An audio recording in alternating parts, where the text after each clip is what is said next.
So we're driving down a country road in northeastern Louisiana. It's cotton everywhere, and we see these harvesters going up and down the rows. And the engineer's like, oh wow, how often do you get to see this? And he stops on the side of the road. We all get out and stand there and just watch the pickers. So one of them gets up to the front of the row, and the driver opens the door, leans out and says, hey, you guys want to do a row with me?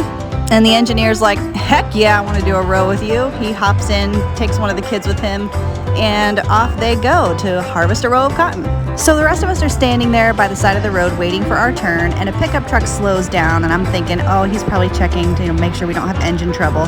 So I go up to him and I preemptively say, hey, we're fine, we're just watching the harvest. And he says, oh yeah, that's my brother driving the picker. Turns out he's the owner of what he called a small family farm, which turned out to be in the region of 20,000 acres. And he's like, well, when y'all have finished your rides, just hop in the car and follow me around the corner. You can come see some more of my gear.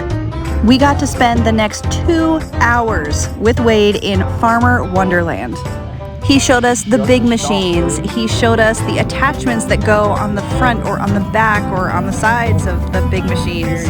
There is no way that I can even attempt to cram the wealth of knowledge that Wade transmitted to us into just the 2 minutes that I have left in this video. So I'm just going to share a couple of the things that made my jaw drop and made me look up to the American farmer as a bona fide hero.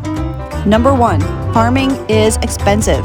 At the beginning of the season, Wade goes to the bank and gets a loan to the tune of $11 million. And by August, that has been spent on machinery, on labor, on fertilizer, on seed, on fuel.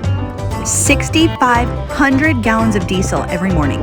Number 2, there is so much technology in farming. Wade showed us an app on his phone that was tracking where each machine was in the field. To some extent, he can even remotely control some aspects of the machines. And since Wade buys his machines new every season, John Deere even sends him their new prototypes to test out. Number 3, it is overwhelming to think of how many hats a farmer has to wear. Like economist, mechanic, commodities, trader, ag researcher, all rolled into one. I have to add that in addition, Wade had excellent PR skills. Nava was very bummed that she had been the one kid who didn't get to ride in the cotton picker. Nava's gonna drive? So he invited her behind the wheel of a brand new machine he had just had delivered that morning, and he let her take it for a spin around the yard. Okay, where was I? Number 4, there are so many things totally outside of the farmer's control.